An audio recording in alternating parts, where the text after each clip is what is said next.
Chris. Mr. President, the U.S. is once again asking the Western allies to join with you and isolate Gaddafi. So far, they have expelled some Libyan diplomats in Paris and in Bonn, but they've taken no economic sanctions in the wake of these most recent attacks. How much of a disappointment is it to you that the Europeans have not followed suit, and what do you plan to do about it? Well, we're continuing to communicate with them and talk with them, and we're encouraged by what we've seen in these two countries who have taken some actions along this line, and I'm quite sure that this will be a subject we'll be talking about at the forthcoming summit with our allies. If I could follow up, you've used some very tough rhetoric about Gaddafi. Tonight you called him the mad dog of the Middle East. Do you ever worry that perhaps you're giving him exactly what he wants, the recognition of the highest office in this land? You know, I'd never used the term mad dog before, but I saw one of you using it on television tonight, and I thought it sounded good. Bill? Mr. President, on the 20th of May, when the new U.S. submarine goes to sea for the first time, the United States will exceed the number of weapons allowed by the SALT II treaty unless you take 2 Poseidon-class submarines out of service. Will you do that?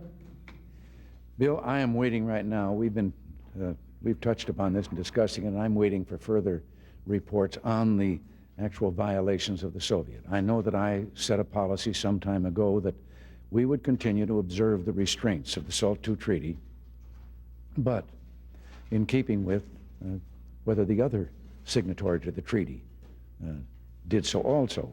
Now, we know there have been violations, and we still have not come down hard on what balances what and what we should do. But we are willing to observe those restraints if they are willing also. And I'm waiting for, we've had a lot of other things on our plate, so we just haven't made a decision on this. Sir, might you try what's being called a proportional response, which is to say, instead of cutting up those old submarines, just dry docking them, which sort of walks the line in between? Bill, this is all the kind of thing that we're talking about, and we just have not made the final decision as yet. Sam? Sir, a lot of people are saying that Michael K. Deaver is making a lot of money because of his influence with you, and that that's wrong. What do you think? I've noticed all of that, and I've been very distressed by it, Sam. I have to tell you that I have the utmost faith in the integrity of Mike Deaver, and I've known him probably longer than anyone else in the administration back here. And I also have to tell you that Mike has never put the arm on me or sought anything or any influence or from me since he has been out of government. So I think maybe the criticism is just because he's being darn successful, and deservedly so. Sir, not just to beat up on Mike Deaver, there are others who peddle their influence, either real or perceived, and some of them are doing it for governments with which you have a quarrel. Angola comes to mind. What do you think about Washington PR firms trying to put the best foot forward for governments that we have a quarrel with? Well, again, it's private enterprise, I guess, in our country. They don't become my favorite person if they do that, but and I wonder sometimes what their motives are, or whether they fully appreciate the nature of their client. But there's no way that I think that we should suddenly raise their taxes or something. Yeah. You're going to also have to decide in the next few days whether to fund a 4th shuttle orbiter to replace the Challenger. Do you have a sense now whether you might agree to do that, and if so, how you can fund it, given the restraints of Graham-Rudman? I'm going to wait till I see what the proposal is and what comes to me. I've heard rumors and talk of this. I would hope that we can continue this. This was the request from every one of the families of those people who lost their lives on the Challenger, that we continue this program. And I said to them that it was, that's what I wanted to do and would hope that we could do. Sir. The White House has been requested by Senator Hollings to turn over the telephone logs of conversations between NASA officials and White House officials before the Challenger launch to determine whether there was undue pressure put on NASA to launch the Challenger. Do you agree that those logs ought to be given to the Senator?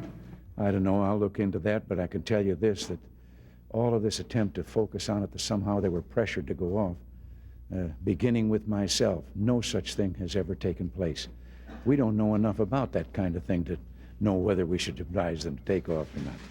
Mr. President, if I can bring you back to Mr. Gaddafi in the Middle East, there have been some reports today that say that you have already made a determination to retaliate, and yet your remarks earlier, you said any action that we might take would be dependent on what we learn. Do I take that to mean that you have not made any decision on retaliation yet? This is a question that, as I say, is like talking about battle plans or something. It's not a question that I feel that I could answer, except that you all know that you've heard me on record for several years now, that if and when we could specifically identify someone responsible for one of these acts, we would respond. And so this is what we're trying to do, is to find out who's responsible for a fine sergeant in our military dead and 50 young Americans lying in a hospital wounded because of that dastardly attack in West Berlin.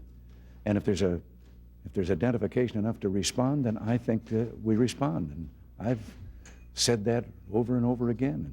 If I may follow up, sir. There has at the same time been a lot of evidence or a lot of finger pointing towards Syria, but in recent months we have not heard anything that specifically targets the Syrians as also being perpetrators of terrorism. Is there a reason for that? Is it possibly because we think Mr. Assad can help get the Americans out of Lebanon? No, we'll go wherever the finger points. But so far, the leads have not gone in that direction on some of the more recent events. I'd like to switch subjects on you now, Mr. President. In view of your belief that a summit should be well prepared and produce substantive results, do you feel it's realistic to think that you can still meet your preferred June or July date? Well, it's getting pretty certain from our own standpoint that June is just about out now, although we will be having some meetings at the ministerial level here that were arranged with Dobrynin. We'll have them here this month. It still could be possible, however, for July, but if not, then later. But I have made one thing plain. The fall months of our election are not going to be months that I will agree to a summit, and I will stick with that. So after June or July, what is your next best time? December, November? Well, it would be, I would think after the election then.